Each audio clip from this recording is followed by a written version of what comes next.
Black women choices, be a pick me or a pass me. Hello, one and all. This is the 64th edition of the Gabby Mac Project. To all new listeners, mucho gusto. To my brothers and sisters who have ever served and worn the uniform, I've got your six. You know, there's a lot of talk on social media platforms about women not needing men, and all that garbage. I think it's mostly crap. But like a lot of things, if you hear it over and over and over again, it starts to gain traction among some. And here's where we are. You see, modernist feminists say they only want equality and liberation from the patriarchy. No, they don't. They want to control men. Period. Full stop. Point blank. But you see, it's only in first world countries where women have these platforms. And it's because of men. Men have made their lives too easy, too comfortable. And this is the thanks that men get. A bunch of ungrateful crybabies. Now, for sure, there are some of them who think they can go out and dig ditches, cut the trees, pour top on roofs, maintain the water system, and keep the grid operational, and run the military to keep this country safe and secure. Yeah, that's what some of them think. But let's call bullshit bullshit. You get so tired of them. Thankfully, long time overdue, but a lot of average women have come to realize that they've been duped by these upper middle class white women. You see, they had been spoon fed this fantasy that they quote unquote deserved and could get a top 10% man. And all that went with it, i.e., the comfortable lifestyle, the travel to different lands, and the stuff they see on TV. As a side issue, you remember that movie Pretty Woman, where the rich guy takes a hooker and marries her and rides off into the sunset in his Bentley? Well, unfortunately, too many average women bought into this fantasy. It never happened for them, and it never happened for most people. Once again, the bullshit. But I don't want to get off point. Now, you see, these otherwise traditional women, they were used as foot soldiers in the feminist movement. However, with the passage of time and the fact that they were getting older and not getting what they were promised, they decided to change course. You see, life has a way of doing that. Life becomes real. But to be fair and balanced, there are still 40, 50, and even 60-year-old women who are still fighting the fight. And you know what their reality will be. It will be to die alone, hopefully with a cat or dog to keep them company. But like I said earlier, the fever has broken for a lot of women. And some of them no longer subscribe to that way of thinking. The truth be told, a lot of them were never really quote unquote true believers in the first place. But they were drawn in because they felt they had to support the sisterhood.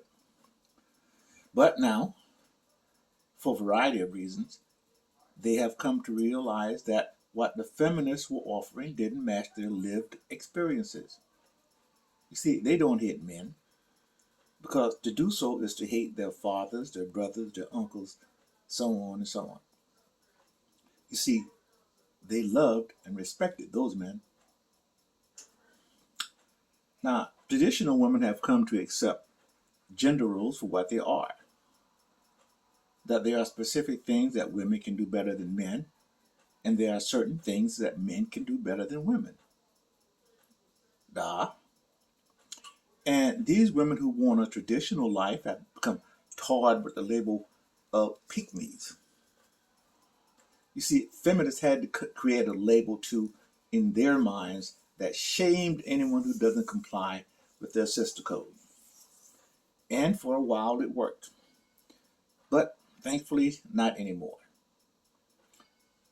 A lot of traditional minded women have changed their way of thinking over the last 2 to 3 to 5 years. A lot of them, white and black, finally had had enough and said they were not putting up with that feminist, womanist bullshit anymore. So they began to speak out and speak out loudly. They said such blasphemous things like they wanted a traditional man, a traditional household, and they wanted to bring children up in a two-parent household. Wow. Now you see, these traditional women want their husbands to be leaders of the household. And as such, they made a conscious decision to submit to him as such. And you know what? A lot of them actually enjoyed being in their feminine roles, you know, to wear dresses and skirt and have men open car doors for them, etc. And they were worn down by the combativeness and argumentativeness that the feminists were propagating, sometimes just for the sake of being right and to show how strong and equal they were. But when the light switch went on, women who wanted traditional outcomes realized that they had to submit to a man and align themselves with his leadership if they wanted the outcomes that they say they wanted. Now, to the modernist feminist women, that was blasphemy. After 50 years of the quote unquote struggle, how dare these women betray the cause? I mean, hadn't these women remembered what they were brainwashed into believing for 50 to 60 years? You know, the goal of being independent, you know, the part about getting a college education, getting and then living the sex and the city lifestyle, going on girl trips to London, Paris, Tokyo, and Madrid. I mean, how could any of these women not want that? How could they not want to be a participant in the sexual liberation movement? You know, the movement that freed women to fuck as many guys as they wanted without commitment.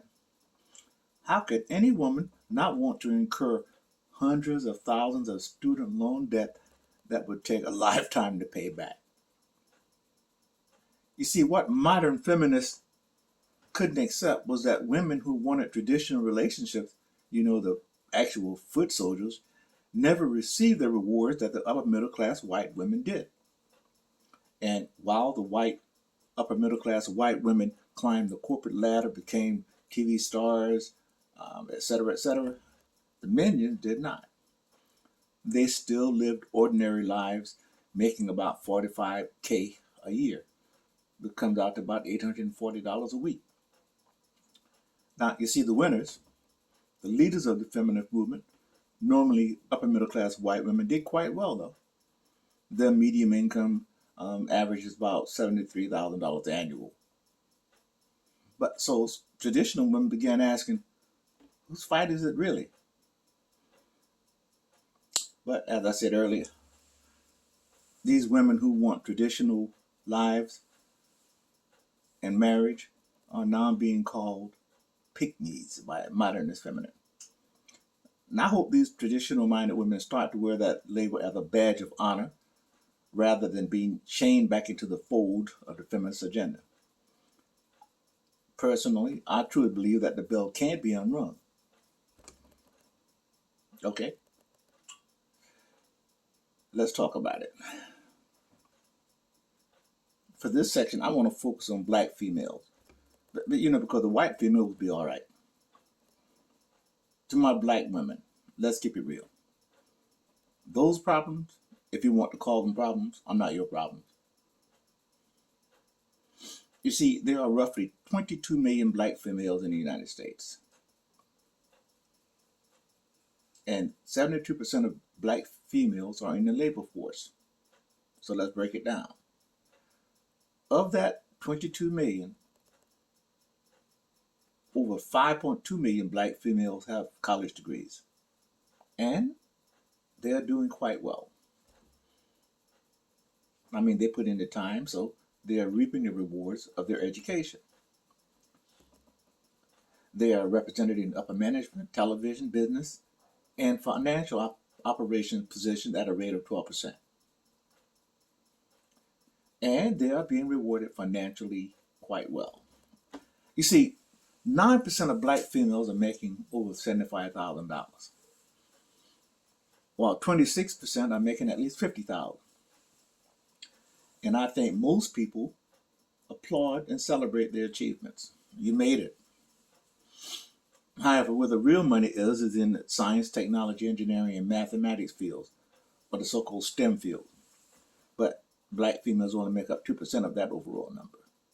That's where the real money is. And where they fall down on is marriage. The stats say that only 45% of college-educated black women are married by age 45.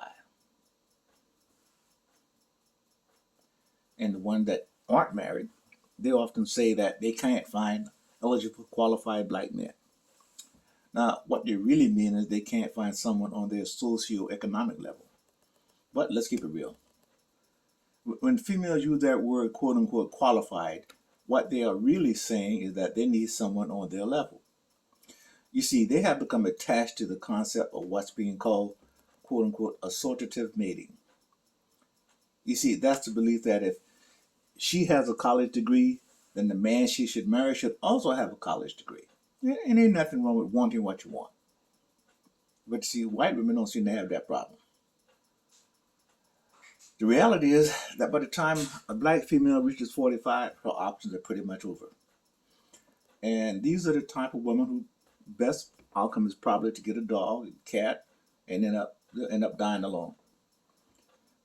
Maybe not lonely, because there will always be some man around to give them sex. Any woman can get sex at any age, pretty much. But to commit to marriage, not likely. I know it sounds pretty harsh, but the stats are the stats, and gravity is a real thing. Now, let's talk about the other 70%. It's just as bad, or even worse for the average black woman. Let's talk about the average woman. Once again, it's not Gabby Max numbers, because people have spent a lot of time and effort collecting information that the average black female works in service industries, which are normally minimum wage jobs. As a result, the average black female makes $37,000 a year, roughly about $600 a week, and she has a median wealth of around $100. $100.